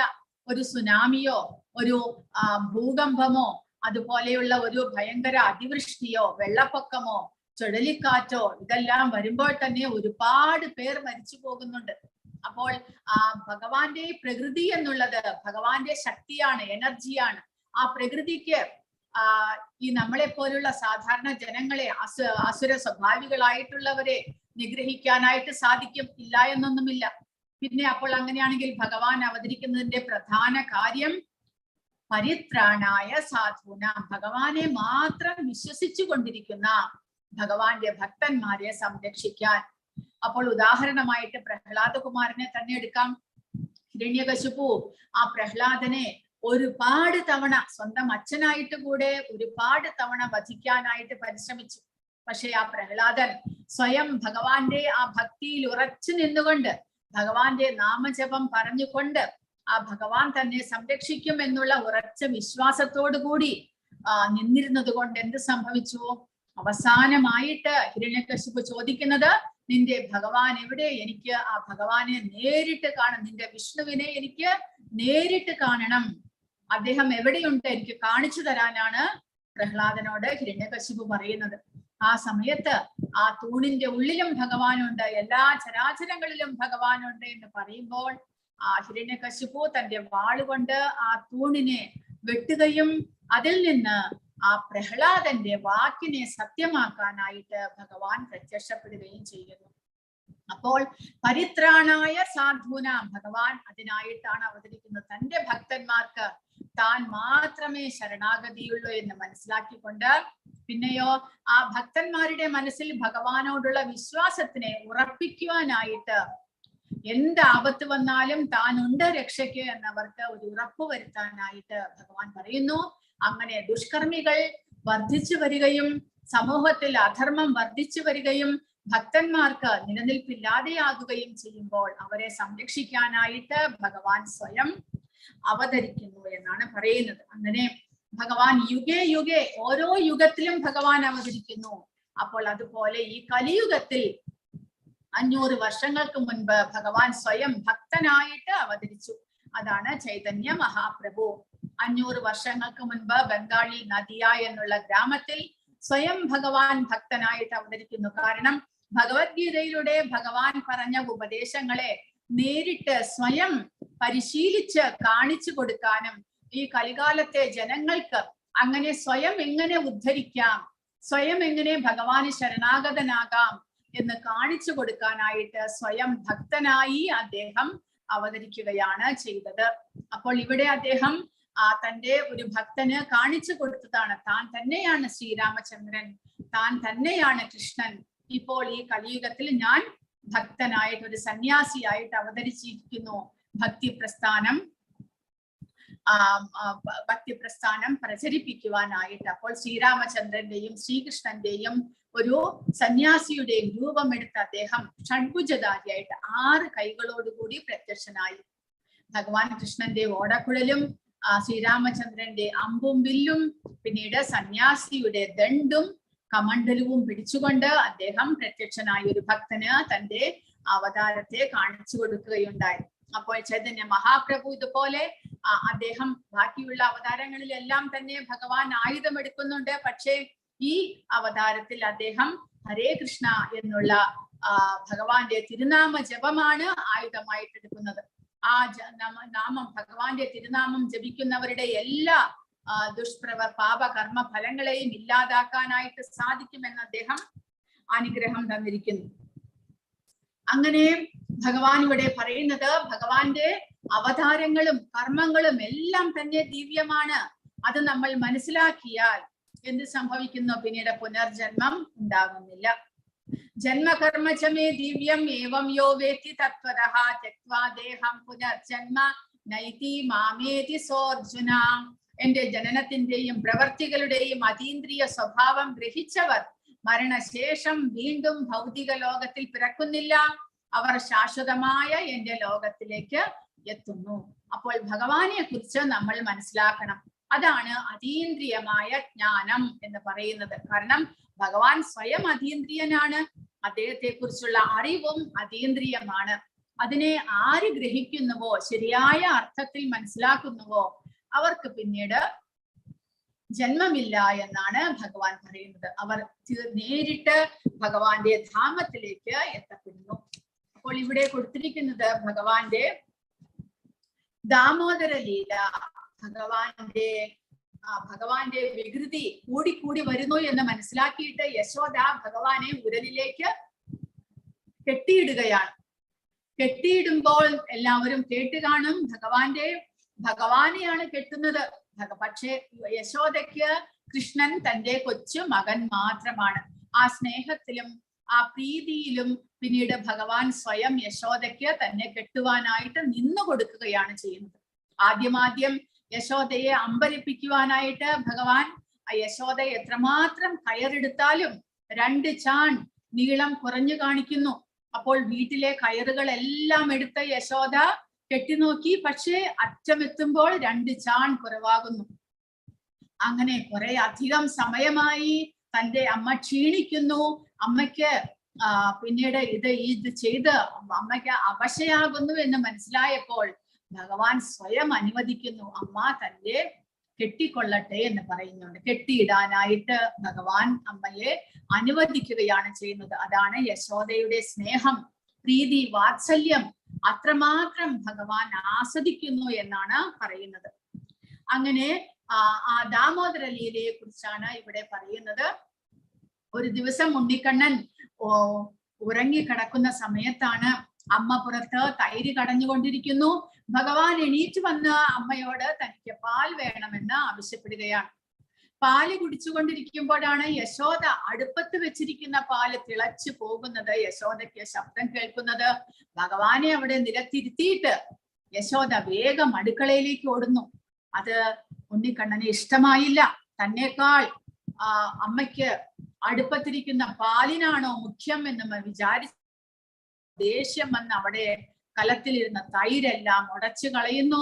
പിന്നെയോ അകത്ത് ഉറിയിൽ എടുത്തു വെച്ചിരിക്കുന്ന വെണ്ണയെല്ലാം എടുത്ത് മറ്റുള്ള കുരങ്ങന്മാർക്കും മറ്റുള്ളവർക്കും എല്ലാം വീതിച്ചു കൊടുക്കുന്നു. ഇത് കണ്ടുകൊണ്ടാണ് അമ്മ വരുന്നത്. അമ്മ പുറത്തേക്ക് വന്ന് നോക്കുമ്പോൾ തൈരം കുടം ഉടച്ചു വെച്ചിരിക്കുന്നു. മകൻ എവിടെയെന്ന് അന്വേഷിച്ചു പോകുമ്പോഴാണ് അകത്ത് ഉറിയിൽ നിന്ന് വെണ്ണയെടുത്ത് സ്വയം തിന്നുന്നു. പിന്നീട് കുരങ്ങന്മാർക്ക് എല്ലാവർക്കും വീതിച്ചു കൊടുക്കുന്നു. അത് അമ്മയ്ക്ക് ഇഷ്ടമായില്ല. കാരണം കുറെ നാളുകളായി അയൽപ്പക്കത്തുള്ള ഗോപികമാരെല്ലാവരും കണ്ണനെ കുറിച്ച് കംപ്ലൈന്റ് ആണ്. കണ്ണൻ വെണ്ണ കക്കുന്നു എന്ന്. അപ്പോൾ അമ്മ വിചാരിച്ചിരുന്നു, മകനെ ഇവിടെ വേണ്ടിടത്തോളം വെണ്ണയും തൈരും ഉള്ളപ്പോൾ എന്തിനാണ് അയൽപ്പക്കത്ത് പോയി കക്കുന്നത്? പക്ഷെ ഇപ്പോൾ മനസ്സിലായി, അവർ പറഞ്ഞത് ശരിയാണ്, എന്റെ മകൻ വെണ്ണ കക്കും എന്ന് മനസ്സിലായി അമ്മയ്ക്ക്. അമ്മ വേഗം വടിയും എടുത്തുകൊണ്ട് കൃഷ്ണന്റെ പുറകെ പായുന്നു. കുറെ അധികം നേരം അമ്മയെ ഓടിച്ചു കൃഷ്ണൻ. കാരണം ആര് ശ്രമിച്ചാലും എത്താൻ സാധിക്കാത്തതാണ്. ഭഗവാനാണ്, അതീന്ദ്രിയനാണ് ഭഗവാൻ. എങ്കിലും അമ്മയുടെ സ്നേഹത്തിന് മുന്നിൽ വഴങ്ങി അമ്മയെ ഉരലിൽ കെട്ടാനായിട്ട് ഭഗവാൻ സമ്മതിക്കുന്നു. പക്ഷേ ഭഗവാൻ ആ സമയത്തും തന്റെ ഉത്തരവാദിത്വം മറക്കുന്നില്ല. കാരണം ഭക്തനായിട്ടുള്ള നാരദൻ ശാപം കൊടുത്ത് 2 വൃക്ഷങ്ങൾ തന്റെ തോട്ടത്തിലുണ്ട് എന്ന് ഭഗവാൻ മനസ്സിലായി. ആ ഭക്തന്മാരെ അവരുടെ ശാപത്തെ ഇല്ലാതാക്കാനുള്ള സമയമായി എന്ന് മനസ്സിലാക്കിയിട്ട് ഭഗവാൻ തന്റെ ഉരലും കൊണ്ട് ആ തോട്ടത്തിലേക്ക് പോകുകയാണ്. അപ്പോൾ ഇവിടെ കൊടുത്തിരിക്കുന്നത് കാണാം, കുബേരന്റെ 2 മക്കളായിരുന്നു നളകൂവരനും മണിഗ്രീവനും. അവർ ഒരു നാൾ തങ്ങളുടെ ഐശ്വര്യത്തിൽ, അതായത് ദേവന്മാരുടെ ട്രഷററാണ് കുബേരൻ, എല്ലാ ഖജാൻജി, കയ്യിൽ ഒരുപാട് കാശുണ്ട്. അപ്പോൾ അച്ഛന്റെ ഐശ്വര്യത്തിൽ മക്കളും മതിമറന്നാണ് ജീവിക്കുന്നത്. അവർ സ്വന്തം നിലയെ മറന്ന് എന്ത് ചെയ്യുന്നു? ഒരു ദിവസം നാരദ മഹർഷി വരുന്ന സമയത്തും അവർ മറ്റുള്ള അപ്സര സ്ത്രീകളോടൊപ്പം എല്ലാം കുലിച്ചുകൊണ്ടും എല്ലാം ഇരിക്കുകയായിരുന്നു. നാരദ മഹർഷി വന്നിട്ട് അദ്ദേഹത്തെ കണ്ടിട്ടും ബഹുമാനിക്കാൻ അവർ മുതിർന്നില്ല. ഇത് കണ്ടിട്ട് നാരദ മഹർഷിക്ക് വളരെയധികം വിഷമം തോന്നുന്നു. കാരണം ഒരു നല്ല ദിവ്യമായ ശരീരം ലഭിച്ചിട്ട് അവർ അത് ഭൗതികമായിട്ടുള്ളതിൽ മുഴുകി തന്റെ ശരീരത്തിന്റെ ആ ഒരു അനുഗ്രഹത്തെ വ്യർത്ഥമാക്കി കളയുന്നല്ലോ എന്ന് മനസ്സിലാക്കിയിട്ട് നാരദർ അവരെ 2 വൃക്ഷങ്ങളായിട്ട് മാറാനായിട്ട് ശപിക്കുന്നു. എങ്ങനെയെങ്കിലും തങ്ങളുടെ ഈ ഇന്ദ്രിയ സുഖഭോഗത്തിലുള്ള ആസക്തി അങ്ങനെയാണെങ്കിലും ഇല്ലാതാക്കണം. അപ്പോൾ അവർ ശാപമോക്ഷത്തിന് അപേക്ഷിക്കുന്ന അവരുടെ തെറ്റ് മനസ്സിലായി. അവർക്ക് തങ്ങൾ എത്രമാത്രം സമയം വ്യർത്ഥം ചെയ്യുകയാണ് എന്ന്. അപ്പൊ നാരദ മഹർഷി പറയുന്നു, നിങ്ങൾ ഭഗവാൻ കൃഷ്ണന്റെ തോട്ടത്തിലായിരിക്കും ജനിക്കുക. ദ്വാപര യുഗത്തിൽ ഭഗവാൻ അവിടെ അവതരിക്കുമ്പോൾ നിങ്ങൾക്ക് ശാപമോക്ഷം നൽകുമെന്ന് പറയുന്നു. അങ്ങനെ ഭഗവാൻ കൃഷ്ണൻ ഉരലും വലിച്ചു കൊണ്ടുപോയിട്ട് ആ 2 വൃക്ഷങ്ങളെ തള്ളി താഴെയിട്ട് അവർക്ക് ശാപമോക്ഷം കൊടുക്കുന്നു. അപ്പോൾ ഇതെല്ലാം ഭഗവാന്റെ ദിവ്യത്വത്തെ അദ്ദേഹം ചെറിയ കുഞ്ഞായിട്ട് അഭിനയിക്കുന്നു എങ്കിലും അദ്ദേഹത്തിന്റെ ശക്തിക്കോ ഗുണങ്ങൾക്കോ ഐശ്വര്യത്തിനോ ഒന്നും തന്നെ കുറവ് വരുന്നില്ല എന്ന് മനസ്സിലാക്കണം. നമ്മൾ കുട്ടിക്കാലത്ത് നമുക്ക് ഇത്രമാത്രം ശക്തി ഉണ്ടാകുമോ? ഒരിക്കലുമില്ല. എന്നാൽ ഇത് ഇവിടെ ഭഗവാനാണ് എന്ന്, താൻ കുഞ്ഞായിരുന്നാലും വലുതായാലും താൻ എല്ലാ അവസ്ഥയിലും ഭഗവാൻ തന്നെ. തന്റെ ഐശ്വര്യത്തിനും ഗുണങ്ങൾക്കും ശക്തിക്കും ഒന്നും തന്നെ ഒരു കുറവും വരുന്നില്ല. അപ്പോൾ അത് നമ്മൾ മനസ്സിലാക്കി കഴിഞ്ഞാൽ നമുക്ക് ഭഗവാന്റെ അതീന്ദ്രിയമായ സ്വഭാവത്തെ മനസ്സിലാക്കി കഴിഞ്ഞാൽ നമുക്ക് പിന്നീട് പുനർജന്മം ഉണ്ടാകുന്നില്ല എന്നാണ് ഭഗവാൻ പറയുന്നത്. വീതരാഗ ഭയ ക്രോധ മന്മയാ മാമുപാസിതാഹ ബഹവോ ജ്ഞാന തപസാ പൂതാ മദ്ഭാവമാഗതാഹ. രാഗം, ഭയം, ക്രോധം എന്നിവയിൽ നിന്ന് മോചിതരായി എന്നിൽ തന്നെ മുഴുകി ശരണം പൂകിയ അനേകം പേർ എന്നെ പറ്റിയുള്ള ജ്ഞാനത്താൽ ശുദ്ധീകൃതരായി എന്നിൽ ദിവ്യ പ്രേമബദ്ധരായിട്ടുണ്ട്. അപ്പോൾ ഭഗവാന്റെ ജ്ഞാനത്താൽ ഭഗവാനെ കുറിച്ചുള്ള അറിവ് സമ്പാദിച്ച് പരിശുദ്ധരാകുക. അതുവഴി നമുക്ക് പരിശുദ്ധരാകാം. ഭഗവാനെ കുറിച്ച് ദിവസവും ഭാഗവതത്തിൽ നിന്ന് കേൾക്കുക. കേട്ട് കേട്ട് കേട്ട് നമ്മുടെ മനസ്സ് പരിശുദ്ധമാകുന്നു. ഭഗവാന്റെ നാമോച്ചാരണം ചെയ്യുക, അതും കേട്ട് നമുക്ക് പരിശുദ്ധരാകാം. അങ്ങനെ ഭഗവാനോടുള്ള ഭക്തി നമുക്ക് വർദ്ധിപ്പിക്കാൻ സാധിക്കും എന്ന്. യേ യഥാ മാം പ്രപദ്യന്തെ താം തഥൈവ ഭജാമ്യഹം മമ വത്മാനുവർത്തന്തെ മനുഷ്യാ പാർത്ഥ സർവശഃ. എന്നിൽ ശരണം പ്രാപിക്കുന്നതിനനുസരിച്ച് ഏവർക്കും ഞാൻ തക്കതായ പ്രതിഫലം നൽകുന്നു. അല്ലയോ കുന്തിപുത്ര, എല്ലാവരും എല്ലാ വിധത്തിലും എന്റെ മാർഗത്തെ പിന്തുടരുന്നു. ഭഗവാനെയാണ് എല്ലാവരും അന്വേഷിക്കുന്നത്. കാരണം ഈ ഭൗതിക പ്രപഞ്ചത്തിൽ നമുക്ക് ആശ്രയിക്കാൻ സാധിക്കുന്നത് ഭഗവാനെ മാത്രമാണ്. അപ്പോൾ ഓരോരുത്തരും പക്ഷേ ഭഗവാനെ ആശ്രയിക്കുന്നത് ഓരോ ലെവലിലാണ്. അപ്പോൾ നമ്മുടെ ആശ്രയത്വം, നമ്മുടെ യോഗ്യത എത്രമാത്രം ഉണ്ടോ അതിനനുസരിച്ച് ഭഗവാൻ നമുക്ക് പ്രതിഫലം തരുന്നു. അത് ഒന്നാമത്തെ കാര്യം. രണ്ടാമത്തെ കാര്യം, നമ്മൾ ഏത് വിധത്തിൽ ഭഗവാനെ സേവിക്കാൻ ആഗ്രഹിക്കുന്നോ അതേ നമ്മുടെ ആഗ്രഹത്തെ ഭഗവാൻ സാധിപ്പിച്ചു തരുന്നു. ഭഗവാനെ കൃഷ്ണനായി കണ്ട് ഓരോ അമ്മയും അച്ഛനും പോലെ ഭഗവാനെ സേവിക്കണമെന്ന് നമുക്ക് ആഗ്രഹമുണ്ടെങ്കിൽ നമ്മൾ പരിശുദ്ധരായി കഴിഞ്ഞാൽ നമ്മുടെ ആ ആഗ്രഹത്തെ ഭഗവാൻ സാധിപ്പിച്ചു തരും. അർജുനനെ പോലെ നമുക്ക് ഭഗവാൻ സുഹൃത്തായിട്ട് ലഭിക്കണമെന്ന് ആഗ്രഹമുണ്ടോ? തീർച്ചയായിട്ടും നമ്മൾ പരിശുദ്ധരായാൽ ഭഗവാൻ നമ്മുടെ ആഗ്രഹത്തെ സാധിപ്പിച്ചു തരുന്നു. അതാണ് ഇവിടെ പറയുന്നത്. നമ്മൾ ഏത് വിധത്തിൽ ഭഗവാനെ പ്രാപിക്കാൻ ശരണം പ്രാപിക്കുന്നുവോ അതനുസരിച്ച് ഭഗവാൻ നമുക്ക് തക്കതായിട്ടുള്ള പ്രതിഫലം നൽകുന്നു. ഭഗവാൻ ആരോടും വിട്ടുവീഴ്ച കാണിക്കുന്നില്ല. നമ്മുടെ ആഗ്രഹത്തെ ഭഗവാൻ സാധിപ്പിക്കുന്നു. പക്ഷെ അതിനുള്ള നിബന്ധനകൾ എന്തൊക്കെയാണ്? നമ്മൾ പരിശുദ്ധരാകണം. ജീവാത്മാവ് ശരീരബോധത്തിൽ നിന്ന് പുറത്തേക്ക് വരണം. ഭഗവാനെ കുറിച്ചുള്ള എല്ലാ അറിവുകളും ആ ജ്ഞാനം നമ്മൾ കരസ്ഥമാക്കിയിരിക്കണം. എങ്കിൽ പരിശുദ്ധരായി കഴിഞ്ഞാൽ തീർച്ചയായിട്ടും ഭഗവാൻ നമ്മുടെ ആഗ്രഹത്തെ സാധിപ്പിച്ചു തരുന്നു. ചാതുർവർണ്ണ്യം മയാ സൃഷ്ടം ഗുണകർമ്മ വിഭാഗശഃ തസ്യ കർത്താരമപീമാം വിദ്യ കർത്താരമവ്യയം. അപ്പോൾ അങ്ങനെ പരിശുദ്ധരാകാനായിട്ടാണ് ഭഗവാൻ ഈ ഭൗതിക പ്രകൃതിയെ മനുഷ്യവംശത്തെ 4 വിധമായിട്ട് തിരിച്ചിരിക്കുന്നത്. നമ്മുടെ ഗുണവും കർമ്മവും അനുസരിച്ച് ഭൗതിക പ്രകൃതിയിൽ ജീവരാശികളെ മനുഷ്യനായിട്ട് ജന്മം എടുത്തു കഴിഞ്ഞാൽ 4 വിഭാഗമാക്കി തിരിച്ചിരിക്കുന്നു.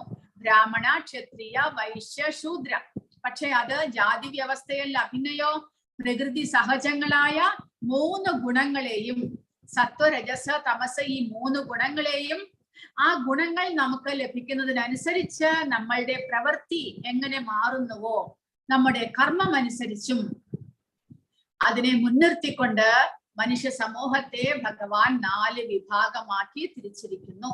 അപ്പോൾ ബ്രാഹ്മണരെന്നുള്ള ബുദ്ധി കൂടിയവരായിട്ടുള്ളവർ, ക്ഷത്രിയരെന്നുള്ള ഭരണ പാടവമുള്ളവർ, വൈശ്യരെന്നുള്ള കൃഷി, ഗോരക്ഷ മുതലായവ ചെയ്യുന്നവർ, ശൂദ്രരെന്നുള്ള ഈ സേവകൾ ചെയ്യുന്ന മറ്റുള്ള 3 വിഭാഗക്കാരെയും സേവിക്കുന്ന മെന്റാലിറ്റി ഉള്ളവർ. അപ്പോൾ ഓരോരുത്തരുടെയും അവബോധം എത്രമാത്രം പുരോഗതി പ്രാപിച്ചിരിക്കുന്നു അതിനനുസരിച്ച്, ഈ ഗുണങ്ങൾക്കനുസരിച്ച് ഓരോരുത്തരും കർമ്മങ്ങൾ ചെയ്യുന്നു. ആ കർമ്മത്തിനനുസരിച്ച്, അവനവൻ ചെയ്യുന്ന കർമ്മത്തിനനുസരിച്ച്, സ്വഭാവത്തിനനുസരിച്ചാണ് ചാതുർവർണ്ണ്യം സൃഷ്ടിച്ചിരിക്കുന്നത്. അല്ലാതെ ജാതി വ്യവസ്ഥയല്ല. ജാതി വ്യവസ്ഥയാക്കി പിന്നീട് നമ്മൾ മാറ്റിയതാണ്. പക്ഷേ ഭഗവാൻ സൃഷ്ടിച്ചിരിക്കുന്നത്. കാരണം ഈ 4 വിഭാഗക്കാരും എല്ലാ സമൂഹത്തിലും എല്ലാ രാജ്യത്തിലും കാണാൻ സാധിക്കും. ബുദ്ധി കൂടിയവരെയും ഭരണപാടവമുള്ളവരെയും വ്യവസായികളെയും പിന്നീട് സർവീസ് മൈൻഡ് ഉള്ളവരെയും നമുക്ക് 4 വിഭാഗക്കാരെയും എല്ലാ സമൂഹത്തിലും കാണാൻ സാധിക്കും. ഇല്ല എന്നില്ല. പക്ഷെ അതിനിവിടെ ഭാരതത്തിൽ ബ്രാഹ്മണ, ക്ഷത്രിയ, വൈശ്യ, ശൂദ്ര എന്ന് 4 പേര് കൊടുത്തിരിക്കുന്നു എന്ന് മാത്രമേ ഉള്ളൂ. പക്ഷെ അത് അങ്ങനെയുള്ള 4 വിഭാഗങ്ങൾ മനുഷ്യ സമൂഹത്തിൽ ഉണ്ടായിരിക്കും എന്നുള്ളത് തീർച്ചയാണ്. പക്ഷേ ഭഗവാൻ ഇതെല്ലാം സൃഷ്ടിച്ചു എന്നുണ്ടെങ്കിലും ഭഗവാൻ ഇതിന്റെ കർത്താവല്ല എന്ന് ഭഗവാൻ പറയുന്നു. അതായത് ഈ ഭൗതികമായിട്ടുള്ളതൊന്നും തന്നെ ഭഗവാനെ ബാധിക്കുന്നില്ല. അദ്ദേഹം എല്ലായ്പ്പോഴും അതീന്ദ്രിയനായിട്ട് തന്നെ വർത്തിക്കുന്നു എന്നാണ് പറയുന്നത്. നമാം കർമാണിലിം ബന്ധി നമേ കർമ്മഫലേ സ്പൃഹ ഇതി മാം യോഭിജാനാതി കർമ്മഭിർനസബധ്യതേ. ഇങ്ങനെ കർമ്മങ്ങൾ ഒന്നും തന്നെ ഭഗവാനെ ബാധിക്കുന്നില്ല എന്ന് നമ്മൾ മനസ്സിലാക്കണം. എനിക്ക് കർമ്മഫലേച്ഛയുമില്ല, എന്നെ കുറിച്ചുള്ള ഈ സത്യം മനസ്സിലാക്കിയവർ കർമ്മഫലങ്ങളാൽ ബന്ധിക്കപ്പെടുന്നില്ല. അപ്പോൾ ഭഗവാൻ രാമചന്ദ്രനായിട്ടും കൃഷ്ണനായിട്ടും എല്ലാം അവതരിച്ചപ്പോൾ സാധാരണ രാജാക്കന്മാരെ പോലെ പെരുമാറിയിരുന്നു. എല്ലാവരും അങ്ങനെയാണ് വിചാരിക്കുക. തന്റെ ഐശ്വര്യത്തിൽ മതിമറന്നിരിക്കുകയോ, അല്ലെങ്കിൽ ഭഗവാൻ കൃഷ്ണൻ 16,008 രാജകുമാരിമാരെയാണ് വിവാഹം കഴിച്ചത്. ഇതെല്ലാം തന്നെ തെറ്റിദ്ധാരണ പരത്തിക്കൊണ്ട് എല്ലാവരും പറഞ്ഞു നടക്കുന്നു. പക്ഷെ ഭഗവാൻ പറയുന്നത് ഈ കർമ്മങ്ങൾ ഒന്നും തന്നെ എന്നെ ബാധിക്കുന്നില്ല. കാരണം ഭഗവാൻ എല്ലായ്പ്പോഴും ഭൗതികമായിട്ട് അദ്ദേഹം ആസക്തനാണ്. അദ്ദേഹം ഒരു രാജാവായിട്ട് പെരുമാറുന്നു, അദ്ദേഹം കോപിക്കുന്നു, അല്ലെങ്കിൽ അദ്ദേഹം യുദ്ധം ചെയ്യുന്നു എന്നെല്ലാം നമ്മൾ കാണുമ്പോൾ വിചാരിച്ചാലും അദ്ദേഹത്തെ ആ കർമ്മങ്ങൾ ഒന്നും തന്നെ ബാധിക്കുന്നില്ല. കാരണം അദ്ദേഹത്തിന്റെ ശരീരവും ആത്മാവും എല്ലാം തന്നെ അതീന്ദ്രിയമാണ്.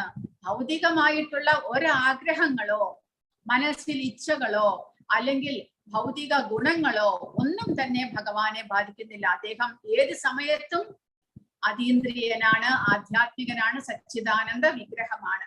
പക്ഷേ തന്റെ കടമയായിട്ടുള്ള കർത്തവ്യത്തെ മറ്റുള്ളവർക്ക് നോക്കുമ്പോൾ ഭഗവാൻ തന്റെ കർത്തവ്യങ്ങളെല്ലാം നിർവഹിച്ചിരിക്കുന്നു. അദ്ദേഹം ഒരു നല്ല ഭർത്താവാണ്, ഒരു നല്ല അച്ഛനാണ്, ഒരു നല്ല രാജ്യാധിപതിയാണ് എന്നെല്ലാം വിചാരിക്കും. പക്ഷെ അതൊന്നും അദ്ദേഹം നമ്മളെ പോലെ ആസക്തനായിട്ട്, ഭൗതികതയിൽ ആസക്തനായിട്ട് ചെയ്യുന്നതല്ല.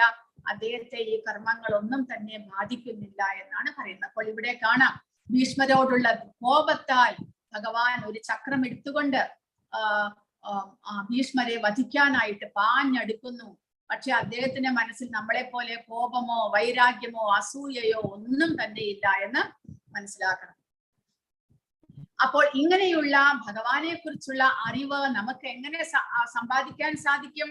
തദ്വിദ്ധി പ്രണിപാതേന പരിപ്രശ്നേന സേവയാ ഉപദേക്ഷ്യന്തിതേ ജ്ഞാനം ജ്ഞാനിനസ്തത്വദർശിനഃ. ഒരു ആധ്യാത്മിക ഗുരുവിനെ സമീപിച്ച് സത്യത്തെ കുറിച്ച് അറിയാൻ ശ്രമിക്കണം. അദ്ദേഹത്തെ സേവിക്കുക, അദ്ദേഹത്തിൽ നിന്ന് വിനയപൂർവം ചോദിച്ചറിയുക. ആത്മസാക്ഷാത്കാരം ലഭിച്ച ഒരാൾ സത്യം കണ്ടറിഞ്ഞിരിക്കുകയാൽ അദ്ദേഹത്തിന് ജ്ഞാനോപദേശം ചെയ്യാൻ കഴിവുണ്ട്. അപ്പോൾ ഒരു ഗുരുവിനെ നമ്മൾ സമീപിക്കണം എന്നാണ് ഭഗവാൻ പറയുന്നത്. അതും എങ്ങനെയുള്ള ഗുരുവിനെ?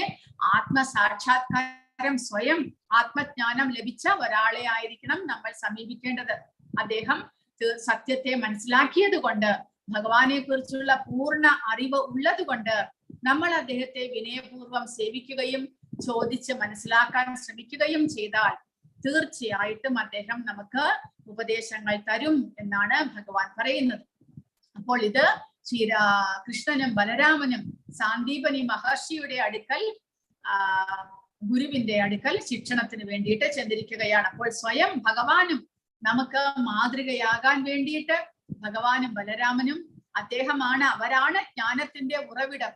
എങ്കിലും നമുക്ക് മാതൃകയാകുവാൻ വേണ്ടിയിട്ട് ഒരു ഗുരുവിനെ സ്വീകരിക്കുകയും അദ്ദേഹത്തെ സേവിക്കുകയും, ആ ഗുരുകുലത്തിൽ ഇരുന്ന ദിവസങ്ങൾ മുഴുവനും ബലരാമനും ശ്രീകൃഷ്ണനും ഗുരുവിനെ അതിയായി സേവിച്ചു കൊണ്ടിരുന്നു. അപ്പോൾ അത് എല്ലാം തന്നെ, അദ്ദേഹത്തിന്റെ കർമ്മങ്ങളെല്ലാം തന്നെ ദിവ്യമാണ് എന്ന് അദ്ദേഹം പറഞ്ഞത്. അജ്ഞശ്ച ശ്രദ്ധദാനശ്ച സംശയാത്മാ വിനശ്യതി നായം ലോകോസ്തിന പരോ ന സുഖം സംശയാത്മനഃ. ധർമ്മശാസ്ത്രങ്ങളെ സംശയദൃഷ്ടിയാ വീക്ഷിക്കുന്ന അജ്ഞരും അവിശ്വാസികളുമായവർക്ക് ഈശ്വരാവബോധം ലഭിക്കുന്നില്ല. അവർ അധപ്പതിക്കുന്നു. സംശയാലുവായ ജീവന് ഇഹലോകത്തിലും പരലോകത്തിലും സന്തുഷ്ടി ലഭ്യമല്ല. അപ്പോൾ ഈ ധർമ്മശാസ്ത്രങ്ങളിൽ പറഞ്ഞിരിക്കുന്നത് പ്രകാരം നമ്മൾ ജീവിക്കാൻ ശ്രമിക്കേണ്ടതാണ്. കാരണം ധർമ്മം എന്ന് പറഞ്ഞു കഴിഞ്ഞാൽ ഭഗവാനെ സേവിക്കുക എന്നുള്ളതാണ് ജീവാത്മാവിന്റെ ധർമ്മം. അത് ശാശ്വതമായിട്ടുള്ളതാണ്. ജീവാത്മാവ് ശാശ്വതനാണ്, ഭഗവാൻ ശാശ്വതനാണ്, ജീവാത്മാവിന്റെ ധർമ്മവും ശാശ്വതമാണ്. ഭഗവാന്റെ സേവകനാണ് ജീവാത്മാവ്. എല്ലാ തലത്തിലും ഭഗവാനാണ് യജമാനൻ. അപ്പോൾ അങ്ങനെയുള്ളപ്പോൾ ആ ധർമ്മത്തിന്റെ അധിഷ്ഠിതമായിട്ടുള്ള ഒരു ജീവിതം നമ്മൾ അനുസരിച്ച് ജീവിച്ചില്ലെങ്കിൽ, മനുഷ്യ ശരീരം എന്നുള്ളത് ആ ജീവാത്മാവിന്റെ സ്വരൂപസ്ഥിതിയെ മനസ്സിലാക്കാനായിട്ടുള്ള പ്രക്രിയകൾ ചെയ്യാനും ഭഗവാനെ ആരാധിക്കാനും വേണ്ടിയിട്ടുള്ളതാണ്. അപ്പോൾ അങ്ങനെ ശാസ്ത്രധർമ്മങ്ങൾക്കനുസൃതമായിട്ടുള്ള ഒരു ജീവിതം നമ്മൾ നയിച്ചില്ല എന്നുണ്ടെങ്കിൽ, അതിൽ വിശ്വാസമില്ല എന്നുണ്ടെങ്കിൽ, ഭഗവാൻ പറയുന്നത് നമുക്കൊരിക്കലും ഈശ്വരാവബോധം ലഭിക്കുന്നില്ല. ഭഗവാനെ വിശ്വസിക്കണം, ഭഗവാന്റെ ഉപദേശങ്ങളെ വിശ്വസിക്കണം. നമ്മളുടെ ഉദ്ധാരണത്തിന് വേണ്ടിയിട്ടാണ് അദ്ദേഹം ഇതെല്ലാം പറഞ്ഞു തരുന്നത് എന്ന് വിശ്വസിക്കണം.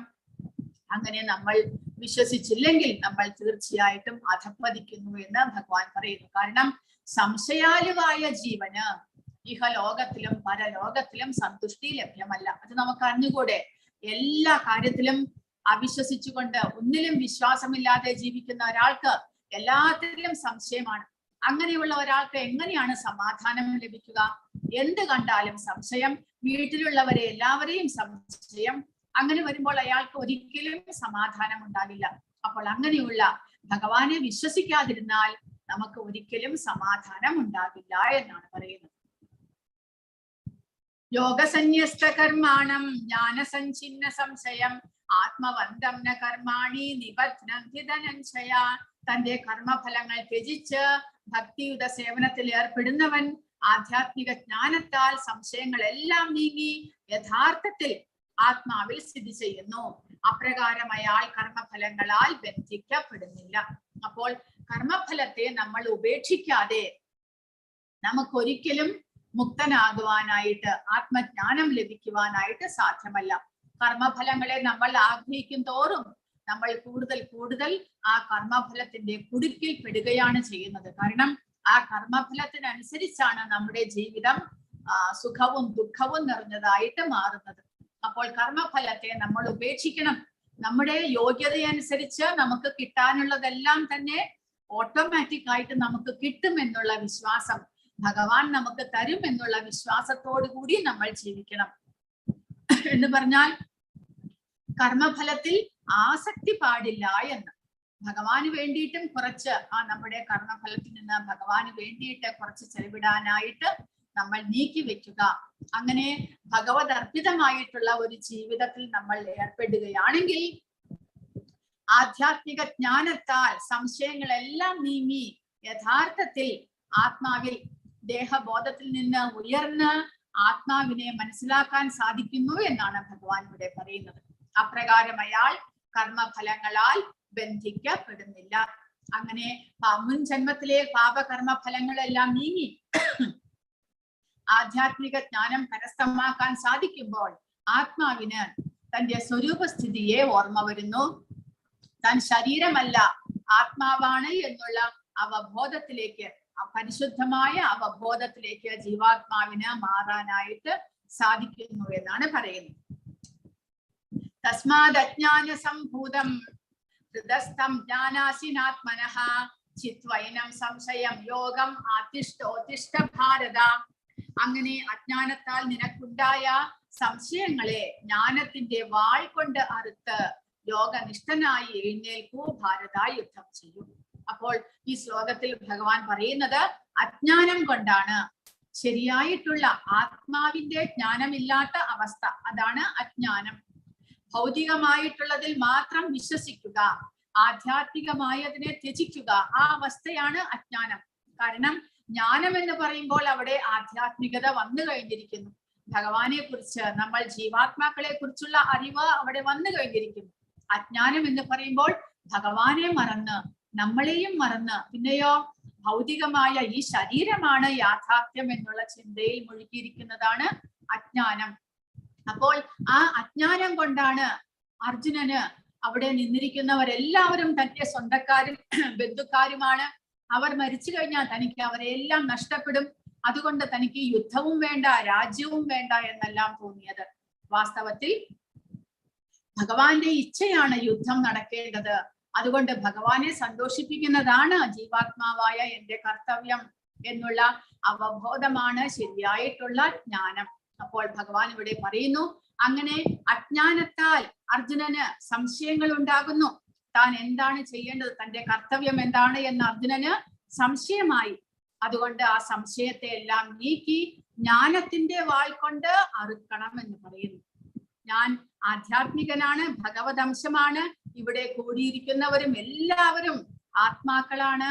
അവരുടെ ശരീരത്തിന് സ്ഥായിയില്ല, ശരീരം നശ്വരമാണ് എന്നുള്ള അറിവ് ആ ജീവാത്മാവിന്റെ ജ്ഞാനത്തിലേക്ക് ഉയരുന്നതാണ് ശരിയായിട്ടുള്ള കർത്തവ്യം എന്ന് മനസ്സിലാക്കി യോഗനിഷ്ഠനായിട്ട് എഴുന്നേൽക്കാനായിട്ട് ഭഗവാൻ പറഞ്ഞു. യോഗനിഷ്ഠൻ എന്ന് പറയുമ്പോൾ ഭഗവാനുമായിട്ട് ബന്ധപ്പെടുത്തിക്കൊണ്ടുള്ള ഒരു ജീവിതം, ആ ജീവിതത്തിലേക്ക് മാറുക. നിന്റെ സ്വന്തം ഇച്ഛപ്രകാരം ജീവിക്കാതെ, കർമ്മം ചെയ്യാതെ, ഭഗവാന്റെ ഇച്ഛ എന്താണ് അത് മനസ്സിലാക്കിക്കൊണ്ട് യുദ്ധം ചെയ്യാനാണ് ഭഗവാൻ പറയുന്നത്. അപ്പോൾ ഭഗവാന്റെ ഇച്ഛ എന്താണോ അത് ചോദിച്ച് മനസ്സിലാക്കി ഭഗവാന്റെ ഇച്ഛപ്രകാരം യുദ്ധം ചെയ്യാനാണ് അർജുനനോട് ഭഗവാൻ ഈ അധ്യായത്തിൽ ഇപ്പോൾ പറയുന്നത്. ഇനി അടുത്ത അധ്യായത്തിൽ ഭഗവാൻ പറയുന്നത് ഇതിന്റെ കണ്ടിന്യൂവേഷൻ ആയിട്ട്, അങ്ങനെ ആത്മജ്ഞാനം ലഭിച്ചു കഴിഞ്ഞാലുള്ള ഒരാളുടെ അവസ്ഥ. അതായത് മൂന്നാമത്തെ അധ്യായത്തിൽ കർമ്മം ചെയ്ത് കർമ്മത്തിന്റെ ഫലത്തിൽ ആസക്തിയില്ലാതെ നിഷ്കാമനായിട്ട് കർമ്മം ചെയ്യുക. അങ്ങനെ കർമ്മം ചെയ്യുക വഴി പാപകർമ്മ ഫലങ്ങളെയെല്ലാം ഇല്ലാതാക്കാം. അതുവഴി പരിശുദ്ധനാകാൻ സാധിക്കും. പരിശുദ്ധമായിട്ടുള്ള ഒരാളിൽ ആത്മജ്ഞാനം ഈ അധ്യായത്തിൽ ഭഗവാൻ പറയുന്നു. ഭഗവാനെ കുറിച്ചുള്ള അറിവ് അങ്ങനെ കരസ്ഥമാക്കാം. പരിശുദ്ധനായി കഴിഞ്ഞാൽ ഭഗവാനെ കുറിച്ചുള്ള അറിവ് കരസ്ഥമാക്കാം. ഞാനും ഭഗവാനും തമ്മിലുള്ള ബന്ധത്തെ കുറിച്ചുള്ള അറിവ് കരസ്ഥമാക്കാം. ആത്മാവിന് തന്റെ സ്വരൂപസ്ഥിതിയെ കുറിച്ച് മനസ്സിലാകുന്നു. അങ്ങനെ ആ അവസരത്തിൽ ആ ജീവാത്മാവ് ഒരു ശരീരത്തിന്റെ ഉള്ളിലാണെങ്കിലും ആ ശരീരം പിന്നീട് എങ്ങനെയാണ് പ്രവർത്തിക്കുന്നത്, ആത്മജ്ഞാനത്തോടുകൂടി ഒരാൾക്ക് എങ്ങനെ പ്രവർത്തിക്കാൻ സാധിക്കുന്നു, അയാളുടെ പ്രവൃത്തികളും അതിനോടനുബന്ധിച്ച് ഉണ്ടാകുന്ന എല്ലാ പ്രക്രിയകളെ കുറിച്ചും, അങ്ങനെ കൃഷ്ണാവബോധത്തിൽ നമുക്ക് എങ്ങനെ പ്രവർത്തിക്കാൻ സാധിക്കും എന്നതിനെ കുറിച്ച് അടുത്ത അധ്യായത്തിൽ കർമ്മയോഗം, 5-ാമത്തെ അധ്യായം കർമ്മയോഗം കൃഷ്ണാവബോധത്തിൽ പ്രവർത്തനം എന്നാണ് ഇവിടെ കൊടുത്തിരിക്കുന്നത്. 5-ാമത്തെ അധ്യായം ഭക്തിയുത സേവനങ്ങൾ നമ്മൾ എങ്ങനെ ചെയ്ത് പരിശുദ്ധനാകുന്നു, ഭഗവാന്റെ പരമപദം പോകാനുള്ള യോഗ്യത അങ്ങനെയുള്ള വ്യക്തിക്ക് ലഭിക്കുന്നു. വെറും പരിശുദ്ധനായാൽ മാത്രം പോരാ, ആത്മജ്ഞാനം ലഭിച്ചാൽ മാത്രവും പോരാ. പിന്നെയോ ആത്മജ്ഞാനം ലഭിച്ചു കഴിഞ്ഞിട്ട് പിന്നീട് ആ ഭഗവാനെ സേവിക്കണം. കാരണം നമ്മളിപ്പോൾ അശുദ്ധിയിലാണ്. നമ്മുടെ മനസ്സും ഇന്ദ്രിയങ്ങളും എല്ലാം തന്നെ അശുദ്ധിയിലാണ്. അവയെല്ലാം പരിശുദ്ധമാക്കണം. ഭഗവാന്റെ സേവകൾ ചെയ്ത് പരിശുദ്ധമാക്കണം. അങ്ങനെ ആത്മാവിന് തന്റെ പരിശുദ്ധമായ അവബോധത്തെ തിരിച്ചു കിട്ടുന്നു. പിന്നീട് ആ സമയത്ത് നമുക്ക് ആ പരിശുദ്ധനായ ഭഗവാനെ നേരിട്ട് സേവിക്കാൻ സാധിക്കുന്നു. അങ്ങനെ നമുക്ക് ആ മരണവേളയിലും ആ അതേ പരിശുദ്ധിയോടുകൂടി നമുക്കിരിക്കാൻ സാധിക്കുകയാണെങ്കിൽ നമുക്ക് ഭഗവാന്റെ പരമപദം പോകാൻ സാധിക്കുന്നു. അങ്ങനെ കൃഷ്ണാവബോധത്തിലുള്ള പ്രവർത്തനങ്ങൾ, പരിശുദ്ധരായതിനു ശേഷം ഭഗവത് സേവനം എങ്ങനെ അനുഷ്ഠിക്കാം എന്നുള്ളതാണ് അടുത്ത അധ്യായത്തിൽ പറയുന്നത്. ഹരേ കൃഷ്ണ. ആർക്കെങ്കിലും എന്തെങ്കിലും സംശയം